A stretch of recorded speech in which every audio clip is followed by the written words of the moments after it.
Halo guys, jumpa lagi dengan Mas dosen di sini. Bagaimana dengan kabar kalian semuanya?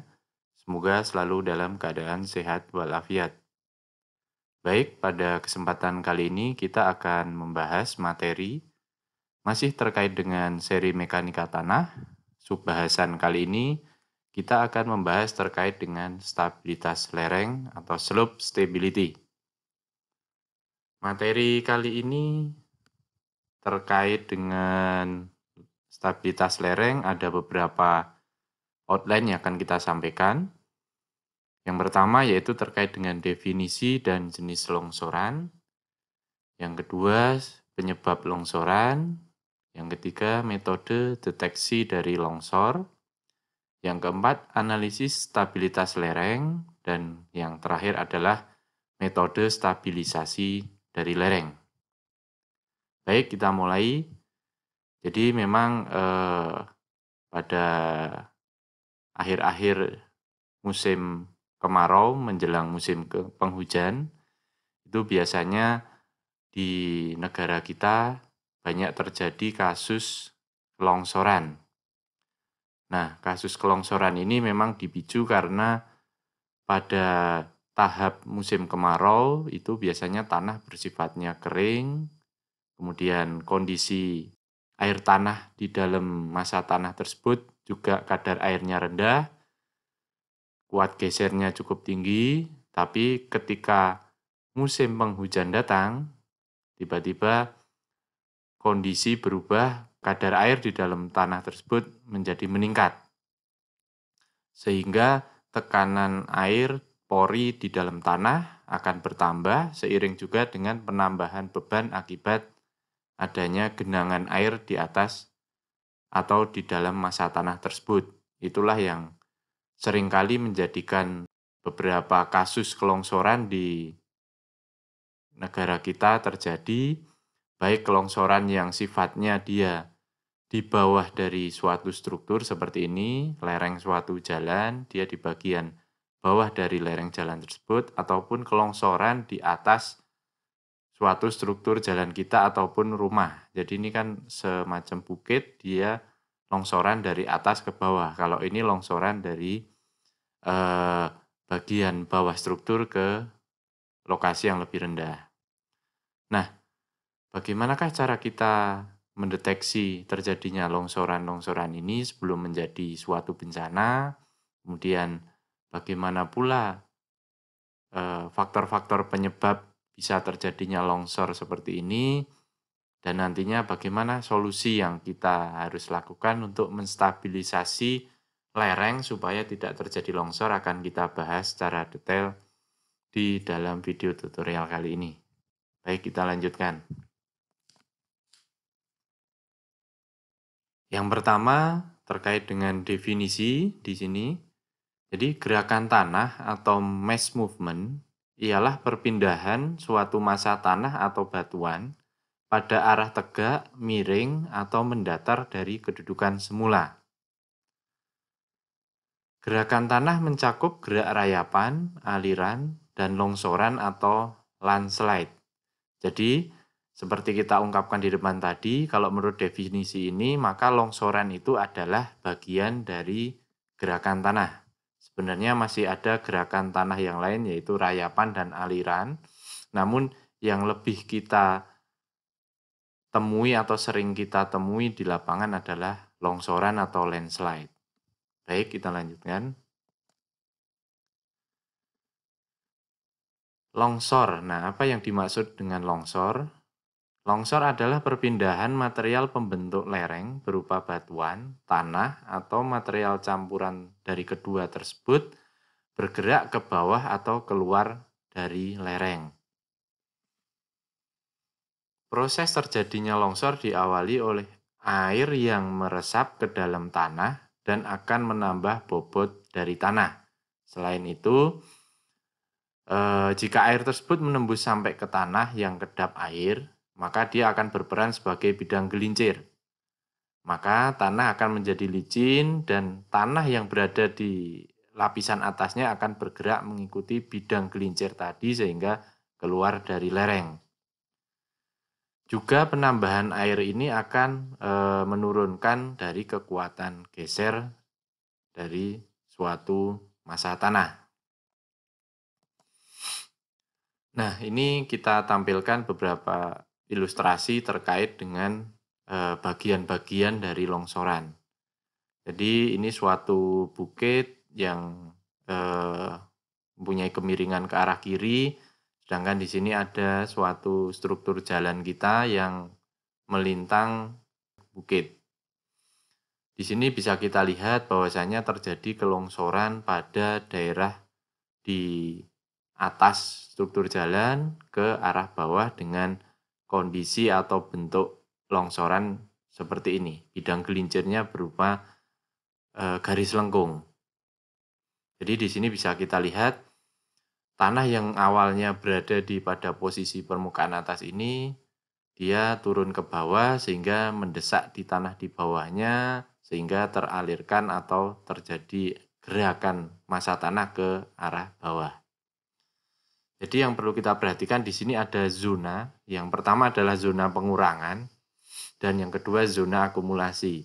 Nah, zona pengurangan ini berarti massa tanah yang awalnya semula ada di area sini berkurang akibat gerakan longsoran tadi, sehingga teralirkan atau termobilisasi ke arah bawah ini ke dalam zona akumulasi. Selain itu, di sini terlihat ada zona patahan arah longitudinal, yaitu patahan-patahan yang melintang dari posisi longsoran tersebut. Di sini yang perlu kita perhatikan lagi adalah gawir, adanya suatu struktur di mana terjadi beda elevasi antara struktur tanah existing dengan struktur tanah baru hasil longsoran. Nah, ini kita lihat di sini disebutkan ada gawir utama, berarti dia adalah bidang longsoran utama atau cakupan longsoran utama dari bidang yang longsor ini. Kemudian ada selain gawir utama tadi, dia ada gawir-gawir minor sebagai efek dari gerakan pada longsoran gawir utama tadi. Nah, ini yang perlu kita perhatikan bagian-bagian dari suatu longsoran. Baik, kita lanjutkan. Ada beberapa jenis bentuk dari kelongsoran, yaitu yang pertama longsor translasi, yang kedua longsor rotasi, kemudian ada pergerakan blok, ada runtuhan batu, ada rayapan tanah, dan aliran bahan rombakan. Nah, beberapa jenis ini nanti kita akan jelaskan di belakang secara detail dengan ilustrasi untuk memberikan gambaran secara lebih menyeluruh. Di Indonesia, jenis longsor yang paling sering terjadi yaitu longsor translasi dan longsor rotasi. Nah, ini kita juga nanti jelaskan bentuknya seperti apa. Jenis tanah longsor yang paling banyak memakan korban jiwa adalah aliran bahan rombakan. Nah, ini karena memang sifatnya nanti kita coba jelaskan di belakang kenapa menyebabkan banyaknya korban jiwa. Kita akan jelaskan nanti di slide berikutnya. Yang pertama untuk jenis-jenis longsor yaitu longsor translasi. Longsor ini terjadi karena bergeraknya massa tanah dan batuan pada bidang gelincir yang berbentuk rata atau menggelombang landai. Jadi pada intinya ada pergerakan suatu massa tanah atau batuan melewati bidang gelincir yang dia cenderungnya berbentuk rata atau gelombang landai. Jadi ini kita bisa lihat karena ini bentuknya adalah landai dan rata, maka pergerakan tanah di atas ini adalah bergerak pada arah translasi ke arah bawah. Yang kedua, longsor rotasi. Longsoran ini muncul akibat bergeraknya massa tanah dan batuan pada bidang gelincir yang berbentuk cekung. Nah, ini berbeda dengan yang translasi tadi kalau bentuknya adalah rata. Di sini bentuk bidang gelincirnya cenderungnya adalah cekung. Jadi memang pergerakannya semacam dia berotasi. Kita lanjutkan. Yang ketiga adalah pergerakan blok. Pergerakan blok terjadi karena perpindahan batuan. Jadi ada satu blok batuan yang bergerak pada bidang gelincir berbentuk rata. Longsor jenis ini disebut juga longsor translasi blok batu. Nah, ini hampir pergerakannya sama dengan longsor translasi, hanya yang bergerak di sini adalah massa batuan dalam bentuk blok yang bergerak secara bersamaan. Dapat dilihat sini memang bidang gelincir ini adalah dibatasi oleh semacam batuan dengan bidang gelincirnya mungkin akibat perlemahan suatu struktur pada saat pembentukannya. Yang keempat adalah runtuhan batu. Runtuhan batu terjadi saat sejumlah besar batuan atau material lain bergerak ke bawah dengan cara jatuh bebas. Nah, biasanya longsor ini terjadi pada lereng yang terjal sampai ada pada posisi menggantung, terutama di daerah pantai. Ini karena memang ada kontribusi dari gelombang laut yang menyebabkan erosi pada bagian bawahnya sehingga lereng tersebut menggantung. Runtuhan-runtuhan batu besar dapat menyebabkan kerusakan yang parah. Ini ilustrasinya, jadi posisinya di sini karena memang lerengnya terjal dan sudah menggantung, sehingga ini efek dari akibat erosi oleh gelombang air laut, sehingga lambat laun akan mengikis dan pada suatu saat akan terjadi runtuhan atau jatuhan batu. Kita lanjutkan, yang kelima adalah rayapan tanah. Longsor ini bergerak lambat serta jenis tanahnya berupa butiran kasar dan halus. Longsor ini hampir tidak dapat dikenali. Setelah beberapa lama terjadi longsor jenis rayapan, maka posisi tiang-tiang telepon, pohon, dan rumah akan miring ke bawah. Jadi memang karena pergerakannya yang sangat lambat, tidak dapat dideteksi secara cepat atau secara detail. Yang bisa kita perhatikan adalah pergerakan yang lambat laun dari misalkan tiang telepon atau tiang listrik, kemudian ada pohon, itu dalam jangka waktu yang lama akan terjadi kemiringan. Yang keenam yaitu aliran bahan rombakan. Longsor ini terjadi ketika suatu massa tanah bekerja didorong oleh air dan terjadi di sepanjang lembah yang mencapai ratusan meter jauhnya. Kecepatan bergantung pada kemiringan lereng, volume air, tekanan air, dan jenis materialnya. Nah, ini memang yang kita sampaikan di depan tadi adalah berpotensi menimbulkan korban jiwa yang cukup banyak.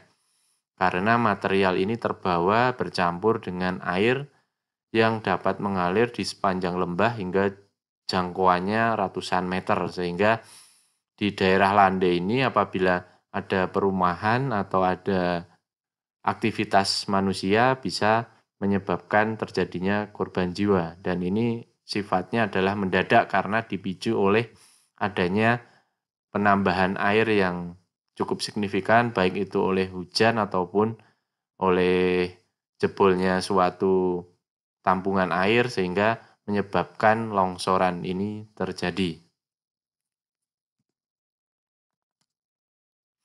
Baik, kita lanjutkan. Setelah kita ketahui jenis-jenis longsoran, maka kita bisa lanjutkan terhadap beberapa faktor-faktor penyebab dari longsor. Yang pertama, prinsipnya tanah longsor itu terjadi bila ada gaya pendorong pada lereng, dia melebihi atau lebih besar dari gaya penahannya. Nah, ini sesuai dengan prinsip mekanika tanah di bagian yang lalu terkait dengan kuat geser tanah. Memang tanah tersebut mempunyai gaya pendorong akibat beban luar yang dimana dia juga mempunyai gaya gesek atau gaya tahan internal pada butiran-butiran tanahnya. Nah, apabila itu dilampaui maka akan terjadi fenomena tanah longsor. Gaya pendorong dipengaruhi oleh apa saja? Yang pertama, besarnya sudut kemiringan lereng.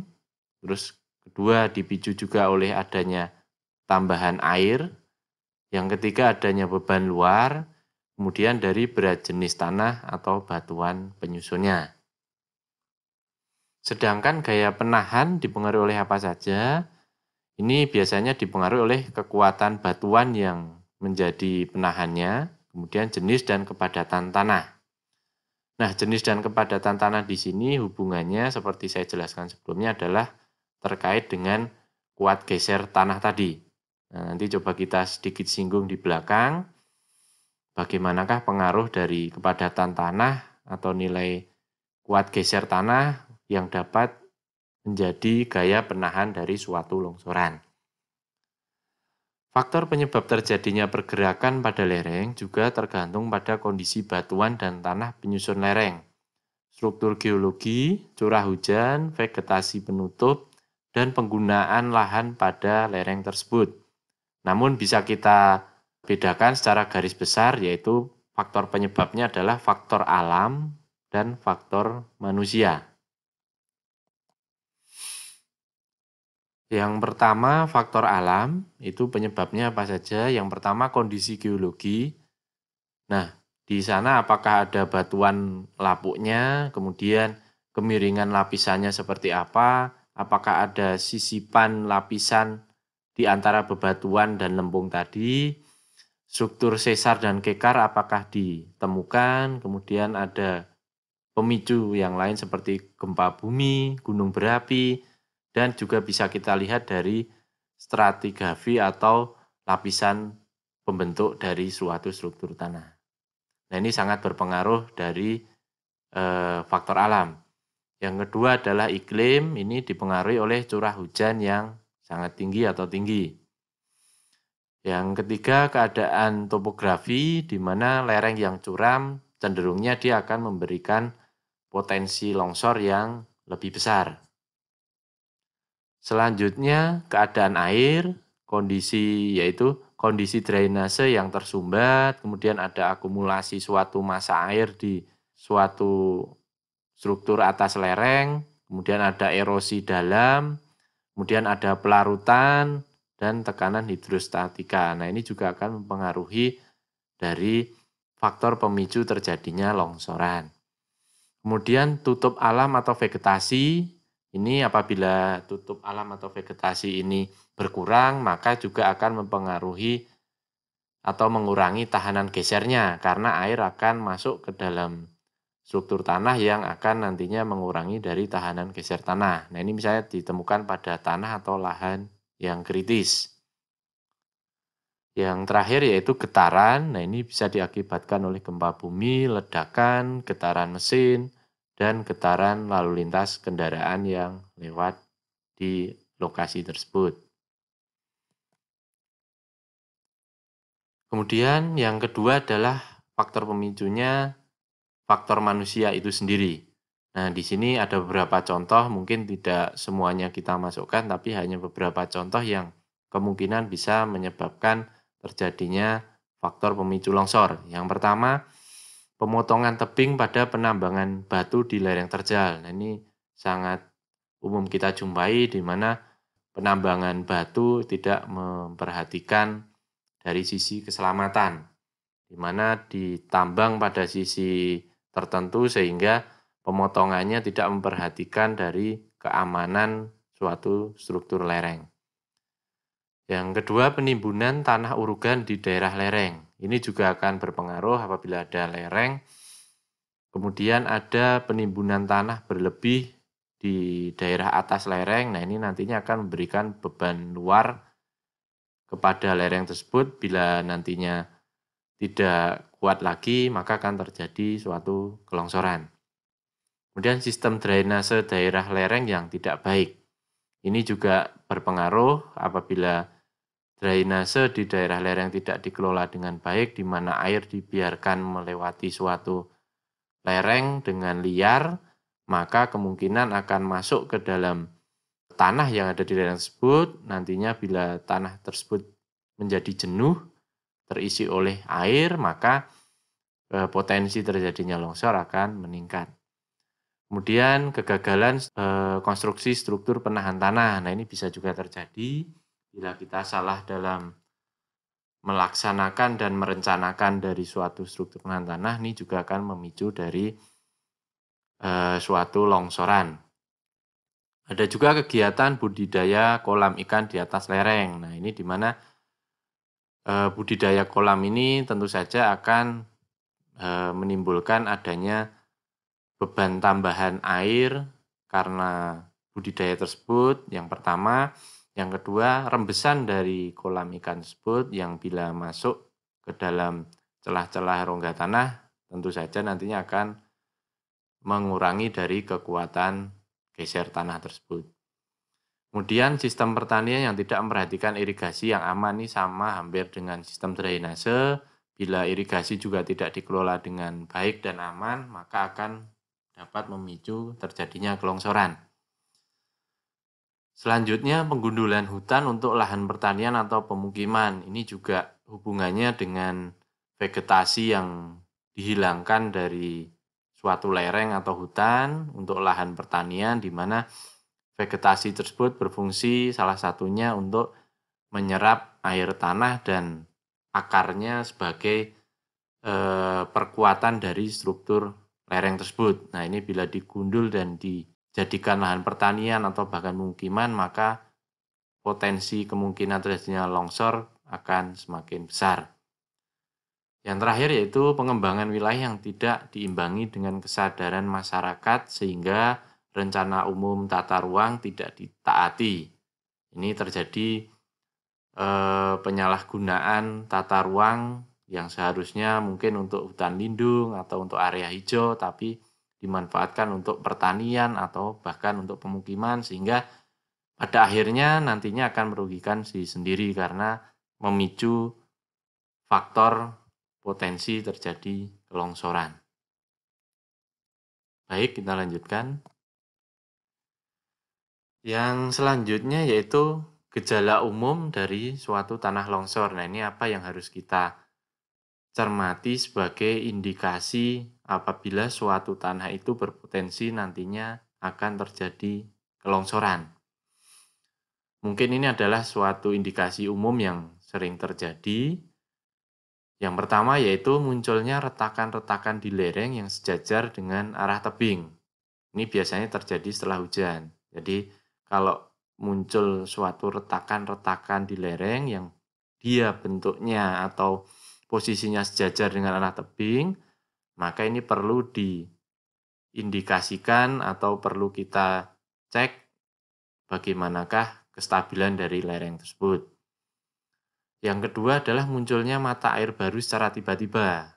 Nah, ini juga perlu kita segera teliti atau tindak lanjuti bila mana ada suatu mata air baru yang secara tiba-tiba muncul.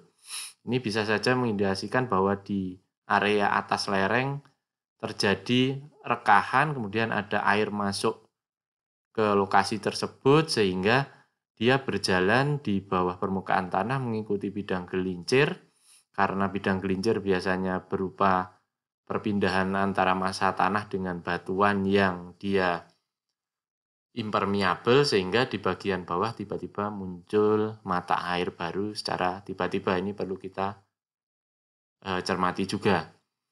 Kemudian gejala berikutnya adalah tebing yang rapuh dan kerikil yang mulai berjatuhan. Nah, ini juga perlu kita cermati. Selanjutnya, jika musim hujan biasanya air tergenang, namun menjelang bencana airnya langsung hilang. Ini juga perlu kita curigai bila mana biasanya ada suatu embung atau suatu penampungan air hujan di atas lereng yang tergenang, namun tiba-tiba air langsung hilang. Ini berarti ada potensi rekahan yang mengakibatkan air tersebut hilang dan berpotensi nantinya menjadikan pemicu dari longsor. Gejala yang lain, pintu dan jendela yang sulit dibuka. Ini juga perlu kita waspadai bila pagi hari atau suatu saat tiba-tiba terjadi fenomena pintu dan jendela rumah yang semula mudah dibuka, tiba-tiba sulit dibuka, berarti ini ada indikasi pergerakan suatu massa tanah, sehingga perlu kita tindak lanjuti.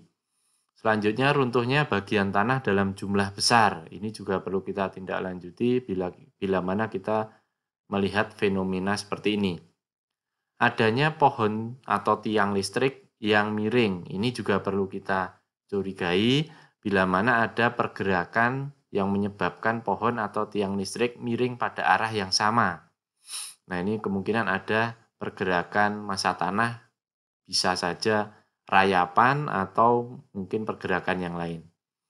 Kemudian ada gejala lainnya yaitu halaman atau dalam rumah yang tiba-tiba ambles.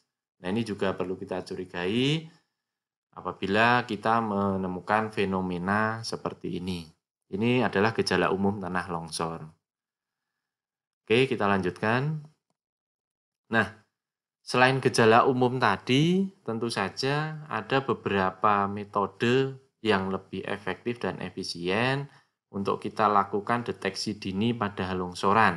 Terutama ini apabila kita melakukan suatu proteksi pada longsoran yang di bawahnya terdapat konstruksi yang harus kita lindungi, baik itu suatu jalan raya ataupun jalan kereta api ataupun suatu pemukiman.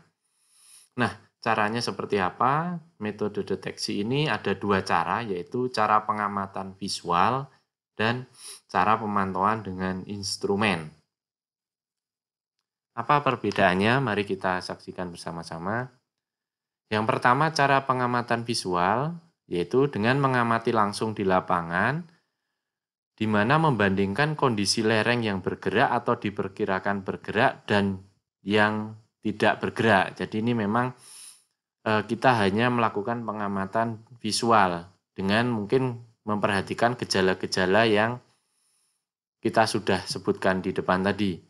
Cara ini memperkirakan lereng labil maupun stabil dengan memanfaatkan pengalaman. Jadi memang ini dibutuhkan suatu pengalaman atau sense of engineering sehingga kita bisa menilai, oh ternyata lereng tersebut labil atau lereng tersebut cenderung stabil.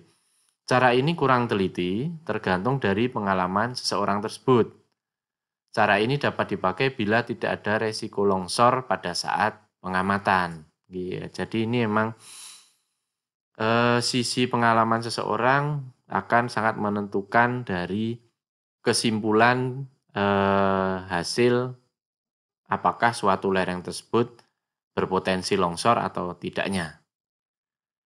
Yang kedua, cara pemantauan dengan instrumen ini dilakukan dengan pemasangan peralatan atau instrumen otomatis sehingga dia lebih akurat daripada pengamatan visual akibat human error. Nah, ini cara ini lebih otomatis dan lebih akurat karena memang tidak dibutuhkan suatu pengalaman praktis lapangan sehingga apa yang dibaca oleh instrumen itu yang akan dilaporkan ke pengguna atau ke pengamat. Sistem otomatis juga menyediakan fleksibilitas dalam tingkat pengambilan data, di mana dapat dilakukan pemantauan secara lebih kontinu dibandingkan cara yang manual. Ini istilahnya bisa 24 jam satu hari, 7 hari seminggu bisa kita lakukan pemantauan selama alat tersebut masih bekerja.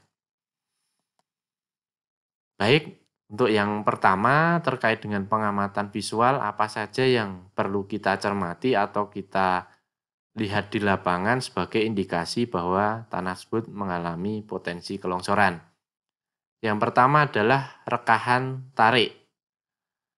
Jadi rekahan tarik akan terjadi jika material lereng telah bergerak ke arah kaki lereng. Perpindahan ini tidak dapat dideteksi dari kaki lereng sehingga sangat penting secara reguler untuk menginspeksi daerah atas dari kepala lereng. Nah, ini bisa kita lihat dalam ilustrasi foto. Ini sudah mulai terjadi retakan di arah sini dan di posisi ini. Ini kalau kita lihat dari struktur longsoran tadi, ini mungkin kemungkinan gawir mayornya, gawir utama, sehingga ini yang kedua adalah gawir minornya. Nah, ini kalau sudah ada pergerakan tanah semacam ini, ada rekahan yang sudah cukup lebar, nah ini perlu kita waspadai akan terjadi longsoran.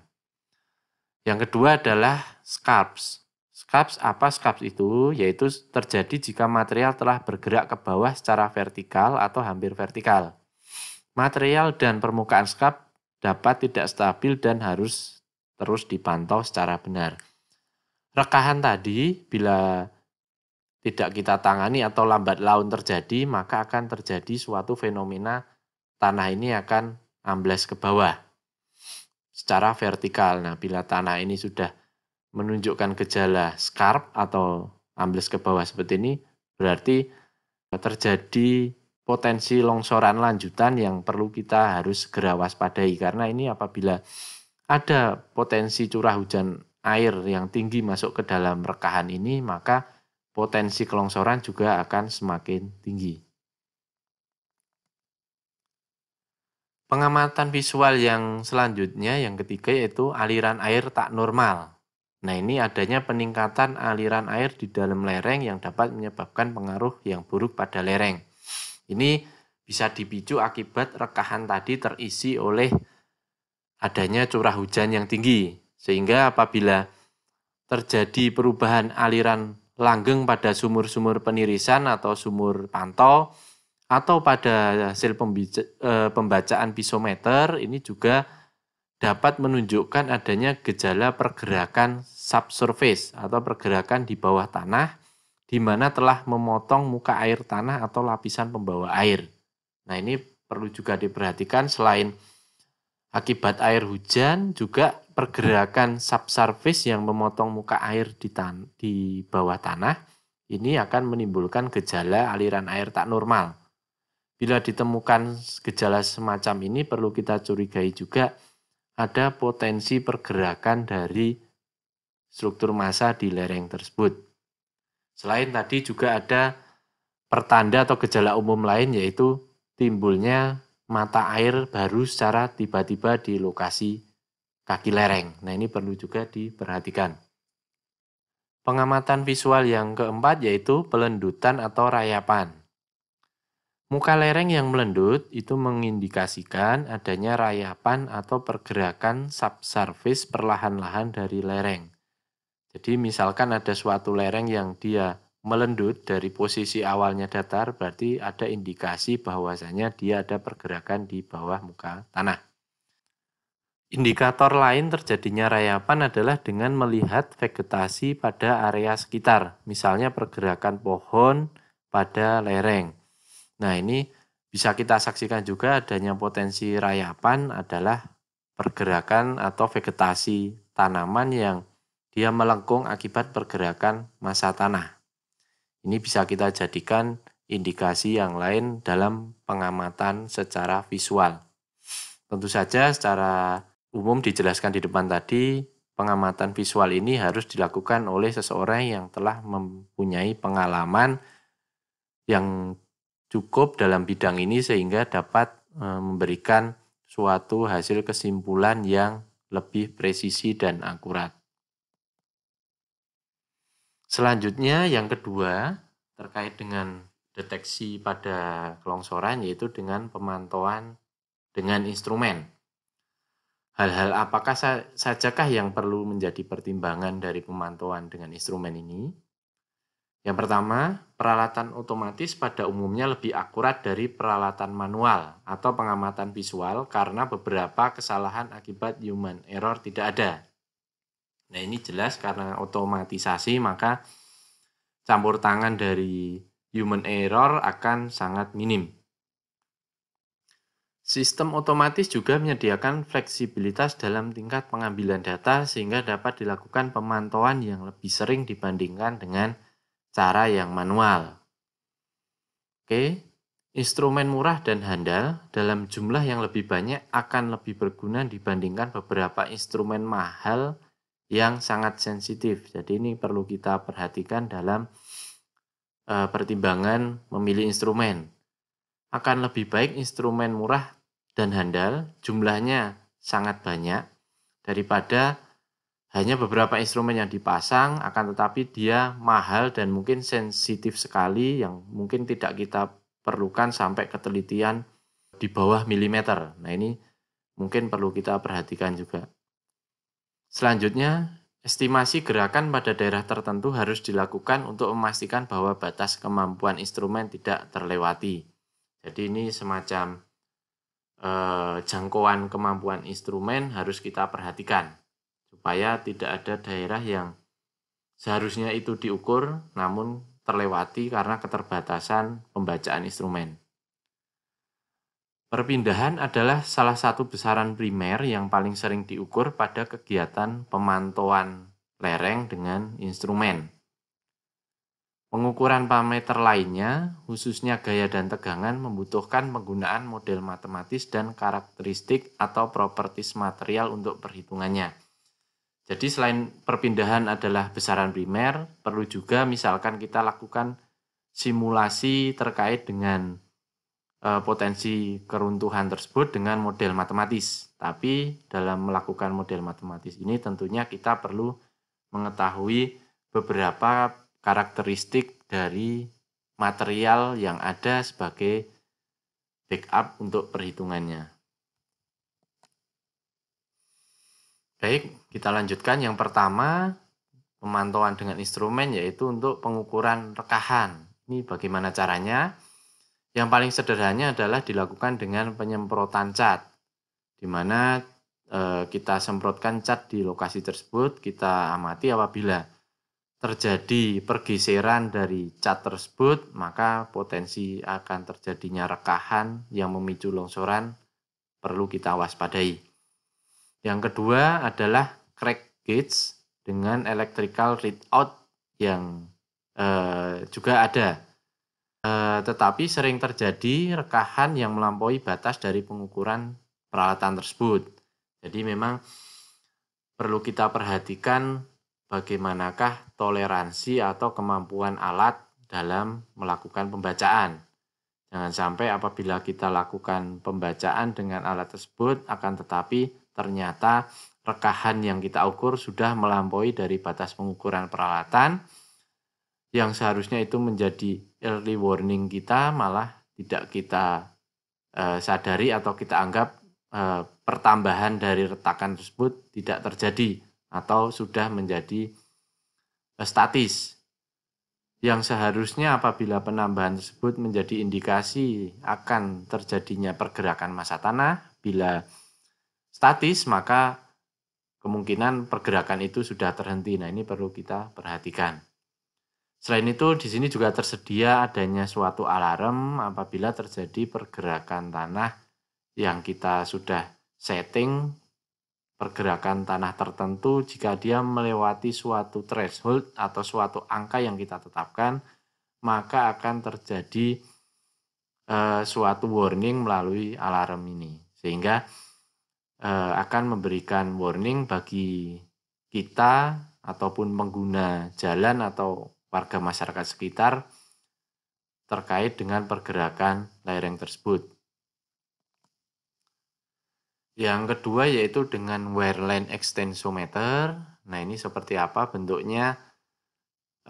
Seperti ini. Jadi di sini adalah rekahan. Kita mempunyai alat di sini. Dengan ini adalah wire atau kawat, di mana bila ada pergerakan di sini maka kawat ini akan memberikan respon kepada sensor di sini dengan beberapa batasan deformasi yang telah ditetapkan di alat ini.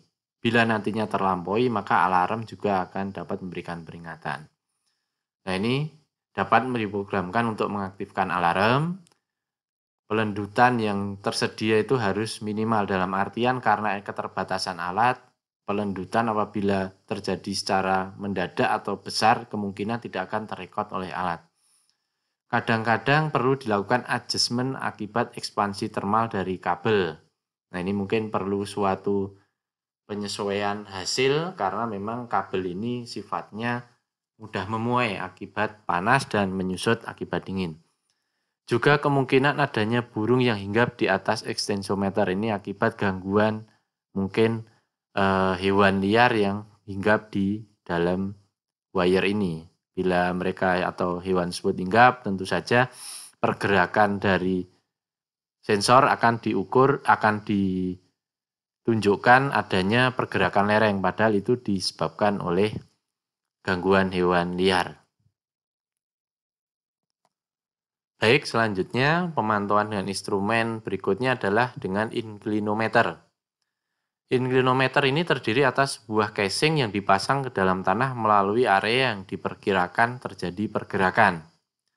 Ujung casing diasumsikan tidak bergerak sehingga profil dari perpindahan lateral dapat dihitung.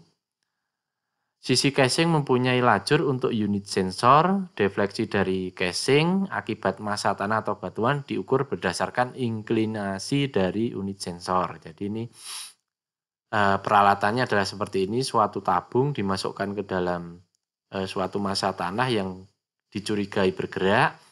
Sisi atas diasumsikan tetap, kemudian sisi bagian bawah ini bergerak sesuai dengan pergerakan dari suatu struktur tanah. Sensor dipasang di beberapa bagian, ini posisi kondisi awal sebelum pergerakan. Nah, apabila terjadi pergerakan maka sensor ini akan mengirimkan data ke data acquisition atau data collection yang ada di atas sehingga bisa kita amati pergerakan, besarnya pergerakan dari longsoran dan arah longsoran tersebut kemungkinan akan terjadi. Namun dalam pemantauan dengan instrumen inclinometer ini juga harus diperhatikan terkait dengan pemasangannya. Ini ada beberapa ilustrasi terkait dengan pemasangan dari inclinometer supaya didapatkan suatu hasil yang maksimal dan merepresentasikan keadaan aktual lapangan. Nah, seperti ini apabila kita hanya pasangkan di lokasi dangkal seperti ini, padahal kemungkinan garis bidang gelincir dari longsoran bisa terjadi di posisi ini ataupun posisi yang kedua ini. Nah, bila seperti ini dipasangkan, maka ini yang akan terdeteksi hanyalah untuk potensi gelincir yang dangkal. Tetapi yang posisi gelincir sisi dalam tidak akan terukur atau terrekod. Nah, yang kedua ini bila dipasangkan di posisi ini kondisinya sangat dalam sekali, namun dia tidak merekod dari pergerakan tanah sisi yang dangkal. Dia hanya merekod gerakan tanah pada sisi gelincir yang dalam. Nah, yang bagus seperti apa? Nah, di ilustrasi ketiga ini dia inclinometer dipasang pada posisi arah seperti ini, di mana dia dapat mendeteksi pergerakan di sisi dangkal maupun pada sisi yang dalam, sehingga dua potensi ini dapat dideteksi atau diukur secara lebih baik. Baik, kita lanjutkan. Pemantauan dengan instrumen selanjutnya yaitu dengan time domain reflectometer. Nah, ini seperti apa? Jadi ini alat ini dengan menggunakan gelombang atau puls elektronik yang dikirimkan sepanjang kabel koaksial yang sudah di-grouted di dalam lubang bor. Deformasi atau kabel putus itu menandakan bahwa sinyal akan dipantulkan sehingga informasi mengenai deformasi atau subpermukaan dari bawah tanah atau batuan akan terdeteksi.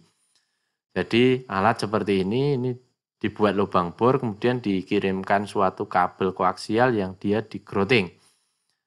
Nah, begitu ada suatu pergerakan yang dia mematahkan atau membuat bengkok suatu kabel ini, tentunya sinyal-sinyal yang dikirimkan dengan gelombang yang sama di suatu titik dia akan memberikan respon yang berbeda. Nah, di posisi inilah kita bisa mendeteksi bahwasanya terjadi potensi longsor pada kedalaman tertentu dan lokasi yang tertentu bisa kita pastikan. Yang berikutnya yaitu borehole extensometer, yaitu mendeteksi dan memantau perubahan jarak antara beberapa angkor dalam sebuah lubang bor. Perubahan jarak atau perpindahan pada massa tanah dan batuan bisa dideteksi. Terbaik untuk memantau pergerakan akibat struktur geologi yang telah diketahui sebelumnya. Jadi memang yang posisi atau alat borehole extensometer ini sangat cocok atau proper bila dilakukan pada suatu struktur geologi yang sudah kita ketahui sebelumnya. Seperti ini contohnya. Jadi di sini kita sudah mengetahui bahwasanya ada semacam discontinuities, baik itu bisa berupa sesar ataupun patahan yang ingin kita ukur pergerakan dari lereng tersebut. Sehingga alat tersebut dengan presisi atau dengan tepat bisa kita pasangkan untuk dapat mendeteksi pergerakan dari pola longsoran. Bila kita belum mengetahui pola retakan atau diskontinuitas ini, kita pasangkan alat ini, itu tidak akan cukup efektif. Misalkan kita pasangkan alat tersebut pada posisi mendatar di sini. Ternyata tidak akan kita temukan pergerakan dari massa tanah atau batuan karena memang di lokasi tersebut tidak terjadi potensi bidang gelincirnya. Baik, terima kasih atas perhatian rekan-rekan semua. Tadi adalah materi terkait stabilitas lereng yang sudah saya sampaikan. Mudah-mudahan dapat bermanfaat bagi rekan-rekan semuanya. Jangan lupa untuk tetap mengikuti video di channel Mas Dosen. Jangan lupa subscribe, like, dan share. Tetap stay smart, stay safe, dan stay healthy bagi rekan-rekan semua. See you on next video. Bye. Thank you.